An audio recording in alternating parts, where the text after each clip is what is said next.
Welcome to Mind Your Autistic Brain Podcast, hosted by Social AUtie. That's me, Carole Jean. And today, my exceptionally special guest is Dr. Mordi Benhamou, who has written the book Autism, Falafel and Rock Roll. He is an incredible guest, and I am so excited to share his story, his autism journey, and his incredible book with you. This book has probably been the best book I have ever read, not just because of Morty's story and his insights, but because of his background in science research. This book includes fantastic references to articles and insights and ways and thinking about things in a way that you will probably relate to as much as I did. Welcome so much to the show, Morty. I'm so excited to have you here. And this is round 2, by the way. We had a complete technical disaster last week. We met in rehearsal. And he has been so generous and kind with his time to come back and do it again. Morty, thank you so much for being here. So share with us your autism story. How old you were? How did you discover you were autistic?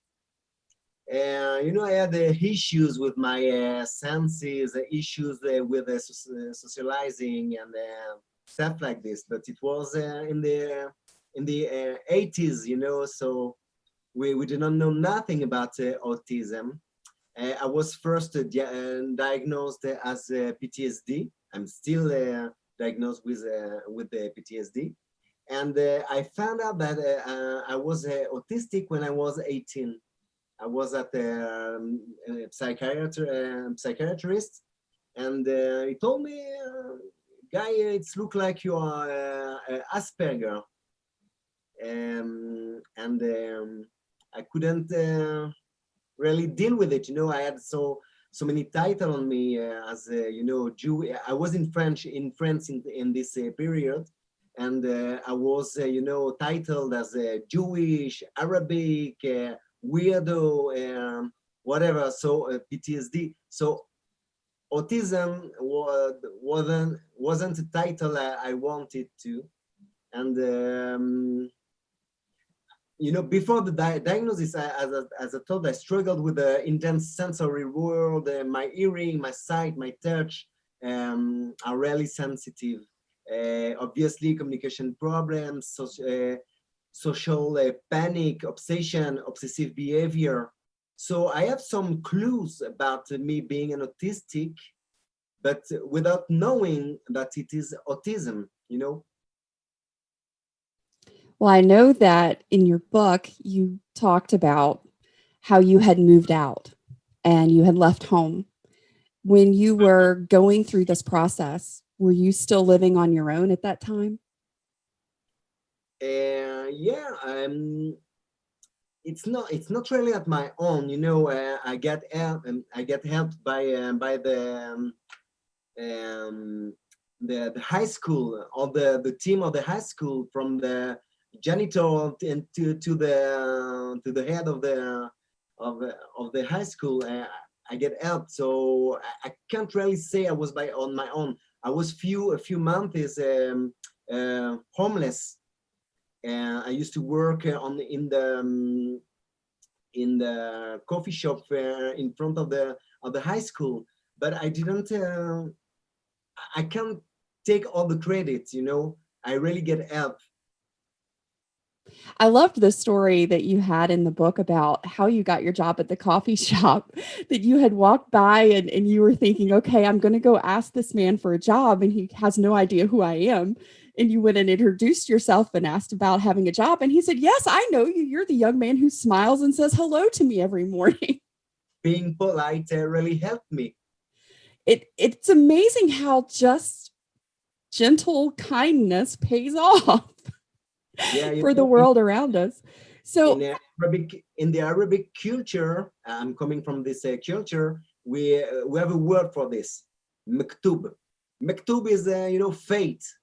You do a really simple thing, and a few years later, a few months later, this little thing you made, like being polite, smiling, saying hello to someone, come to you come back to you as a huge and really positive thing. And bad thing also are like this, you know. If you do something bad to anyone, someday you will have to pay for this in any way. Mektub. I like that. I'm going to have to remember that word. I love language, so any new word is always wonderful to me. It's always beautiful. So as you began to process your life, you know, when did you come to a point where, okay, I'm going to accept this one more label that they're adding to me and in my existence? When you kind of got to that point, how did you start moving forward with sort of accepting I'm autistic, and where did you go from there? It wasn't so simple, you know. It was really Is it ever simple? Yeah. As I told before, I didn't want to read about autism as a weirdo Jewish, Arab, PTSD, Israeli, Algerian. So I didn't want another title. And during this time, autism was also considered as a mental retardation. So I really didn't want it, but I've been through a really tough period in my life, you know, and I had a huge crisis that led me to the point where I had two options: blame the whole world or take responsibility. And because I've already blamed the whole world for so many things, I thought to myself, I will try something else. So I took responsibility. And I started psychotherapy. It was tough, and there I learned to accept myself, who I am as a whole, and I learned there that I didn't have to choose between being, for example, Algerian, French, Israeli, Jewish, Arabic. All of those things are part of me. So my psychotherapist learned me to hug all those titles because this is me. So I found that I did not have to choose between the whole phase of my identity, but to embrace them all. And I also learned that I cannot ask to be loved or accepted if I do not do it myself towards myself. It was the haha moment. How could I ask for such a thing if I am not able to do it? It was really my haha moment. So I began to really accept my mektub, my fate, my identity, and so autism also, you know. That is wonderful. I think that's one thing that many of us, especially those of us who are late identified coming to autism knowledge and awareness, is that accepting something and being able to accept who we are and all the aspects of ourselves is such a gift that we give to ourselves as well as to those around us. And Morty, I know that your book is so very deep and personal, and you share so many things about your life growing up and your PTSD. And that is something that I myself have, and so many other autistics have PTSD. That we're, because of our sensitivities, we tend to be very easily traumatized in a lot of ways. And some pretty horrific things seem to happen in our world as a result of that sometimes. What is one thing that you learned in helping yourself as it comes to triggers and things that are really bring you back to those moments in PTSD? What helps you? You mean to cope with what helped me to cope with everything around me, autism and PTSD? Yes.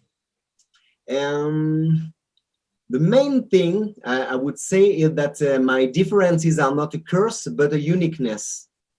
It was a part of my process and of my therapy that my brain doesn't need to be fixed, you know. As a scientist or a guitar player, a musician, being autistic is a gift and a superpower, you know, and seeing it like this, it really helped me. I remember going to my doctor and ask him to help me with my my senses, with my sensibility, with my sleeping issues. And I remember once upon a time I told him I am too sensitive in a feelings point of view, and I would like to be less sensitive. And he told me I can give you a pill for this, but you might be in a position you won't feel almost nothing. And I thought to myself, do I want to be so different as who I am? One of the things that are defining me as a person is my capacity to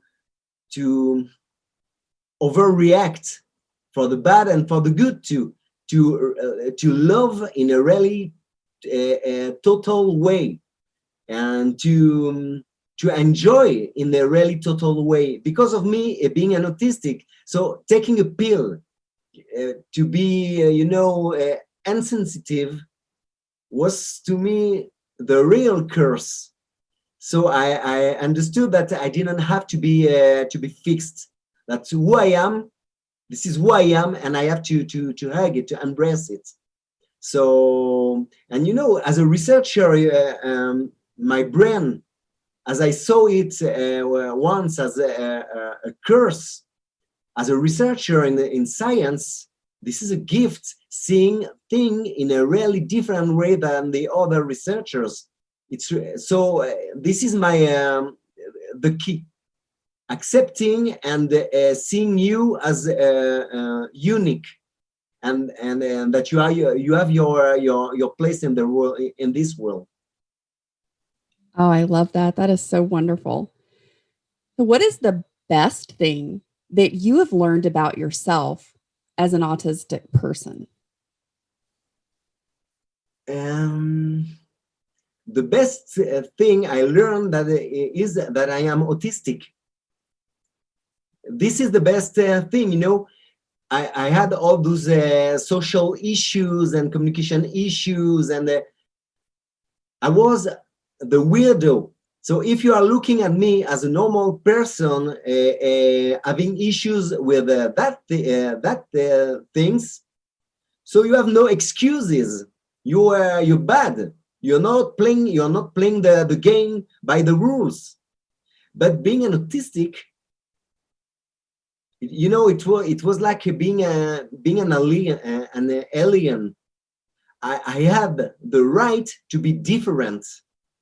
And for me, discovering that I am autistic at the first stage, of course, no. But after my journey, it was, wow, this is who I am. And being an autistic is such a beautiful thing, if you know how to look at this.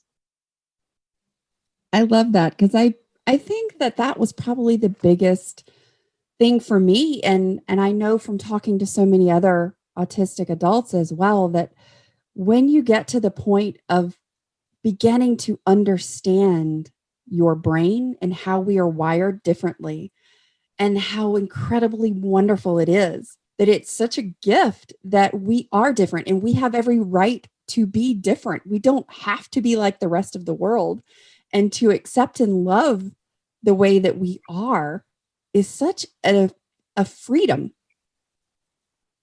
within ourselves. So if that has been the best thing, what has been the hardest or the most challenging part of your autism journey, Morty? And the hardest the hardest and most challenging part,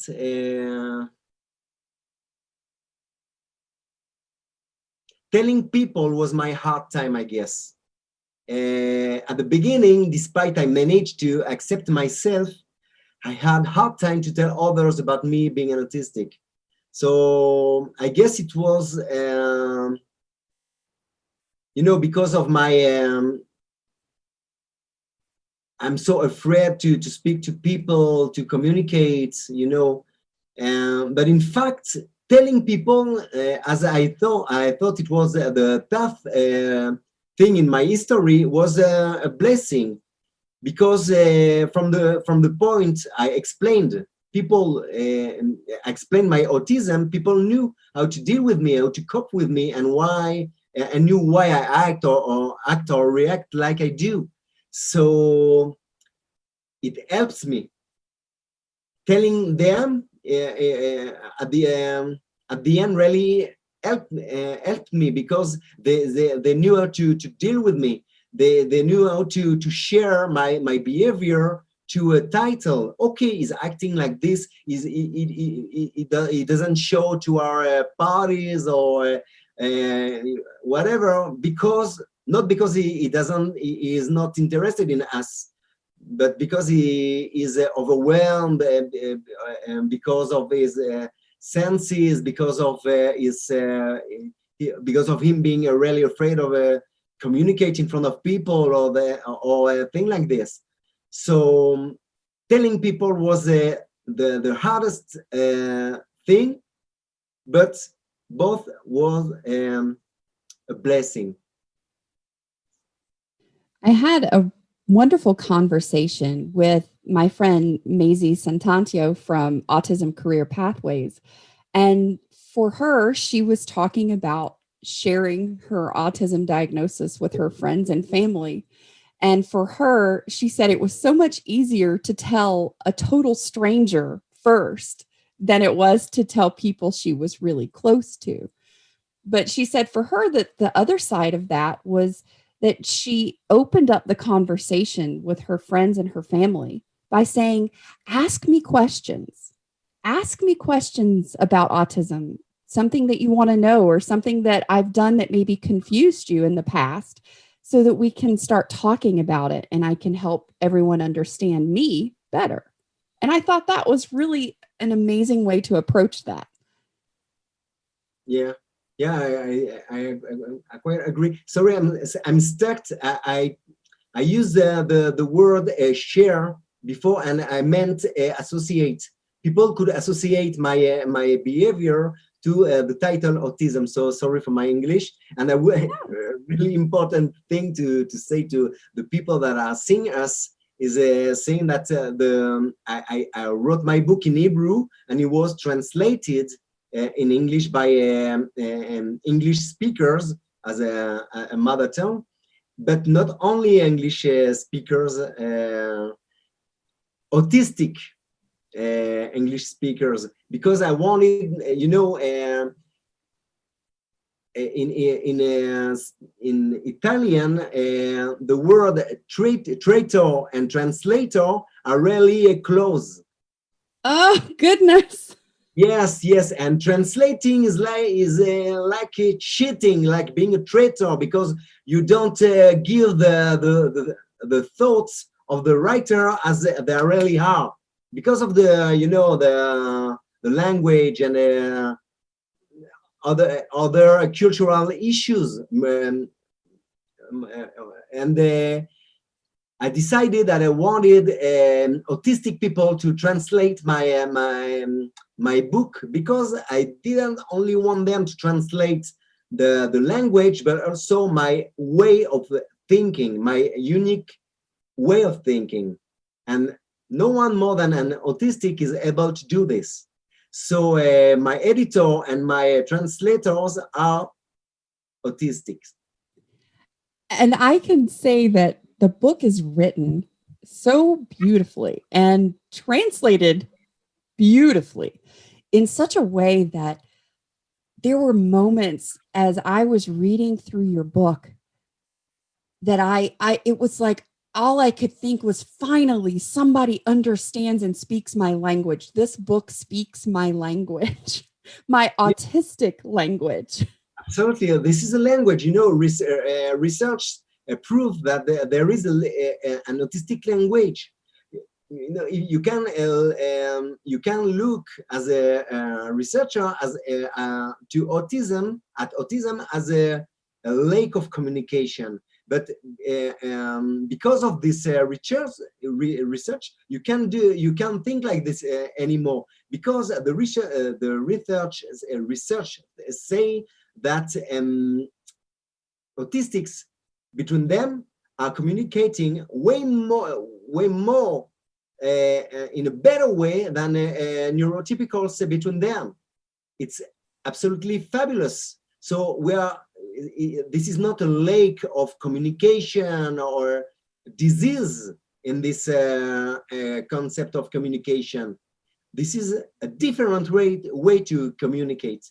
And I guess it was easy for you to read the book and to identify with my story, because it is written in an autistic way, without all those small talks and interesting things for autistic peoples. It was straight to the end, and yes. This is our way to communicate. So. And I love that, because that same research that you're referring to it was one, when I read it, I thought, yes, this is so true, because we do not have a lack or an inability to communicate. We communicate in a very detailed and very specific way. And the way we communicate one autistic person to another is, in this research that was done, shows that our communication style, one autistic to another, is much more detailed, and we recall and retain more information one person to another than one neurotypical does to another neurotypical. Yeah. So I'm like, well, we're far superior communicators in our language. Yeah, we are good at details, but details that are associated to gossip, we are really not good at it. Because gossip is an evolutionary tool to get updated with the tribe's life, and we are not autistic are not like this. So a gossip is not our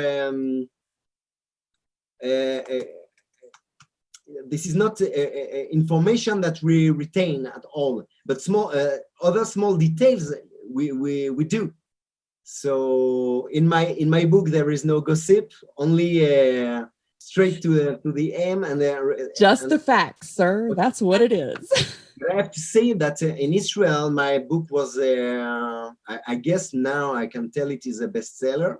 And many neurotypicals really like the book. And most of my readers are neurotypicals. That is really interesting. And congratulations on that bestseller. That is fantastic. And it absolutely is a bestseller in my book. Israel is a really small country. I sell there 3 books. So this is the bestseller. Oh, you're so modest. So modest. Not true. So if we've talked about your best and we've talked about the hardest, what is the one bit of information or a specific tip that you want to share with other autistics who are listening today to know as they are beginning their autism journey? My message to not only to autistic, my book is not only about autism, but about self-acceptance. And my message is be proud. Tell people, learn about yourself and about autism, and tell people. It's really important. You can't be mad at people not understanding you if you don't explain them what it is autism. It's really important. So learn and tell. And at a certain time, homosexual Black people or Jewish people were ashamed of being who they are. As women had to fight for equality. Autistics must fight for their rights to be neurologically different. And they have to explain. They don't have to be mad at anybody. Just learning, telling. This is our job. And as it is fine to be a gay, black, or fat, or whatever. People have to understand that autism is not a disease you can be cured of. Okay, we spoke about it before. Our communication is really good. So it's not possible to cure us, you know. This is not a disease. We don't have to want to be cured. And for sure, sometimes we need help not to be overwhelmed with the feelings, communication, or senses. But an adapted environment and behavioral skills to cope are better kid than any drugs, any pills, you know. So we have to accept ourselves, to tell, to be proud, and to deal with our our things, our autistic things. We have to behave like autistics. You know, I have been in 29 jobs, 29 different jobs in the last 15 years. My psychiatrist told me that I'm really stable, not being stable. I'm so glad to hear that. I am not the only one who has gone through a litany of jobs and careers. And why was I so unstable? Because I wasn't in the right place, in the right job. You know, I wanted, as the black people behaved like white people, I behaved like a neurotypical. I wanted to be one of them and to be accepted. And neurotypicals are way better than me being neurotypicals. And at the moment, the blessed moment, I told me I am autistic. This is who I am, and I don't have to play the game by their rules, but by mine. Everything changed. I became a lecturer, freelancer, lecturer, freelance guitarist, a freelance researcher. I did things on my rhythm, in my way, and it works. It works. So, guys, be proud of who you are. This is my message. I love your message. I love it. And what do you want others to gain by reading your book? As I told before, the main gain of reading my book is not only for autistic, but for everyone. Each one that is going through crisis or doesn't accept himself. My book is about self-acceptance. For each of us, there is a place in the world, you know, and we just have to ask for this place. And we don't have to excuse ourselves for being alive and being who we are, and ask for permission to get our place in this world. We have to take it. Dr. Mordi Benhamou, thank you so much for coming and sharing your story and your wonderful book, Autism, Falafel and Rock Roll today. If you are interested and you want to look more into Morty and his research as well as his wonderful music, you can check him out on YouTube at the Autistic Guitarist. And in the show notes below, I'll have a link for his book, Autism, Falafel and Rock Roll. Morty, thank you so much for being here today. I have thoroughly enjoyed our conversation. Even if it was for the second time, it was even better. Yeah. My English get better. Every time, every time. You are such a delight. You are such an insightful and kind and generous person. And you have come today and shared your story and your insights with us. And I thank you so much. Thank you.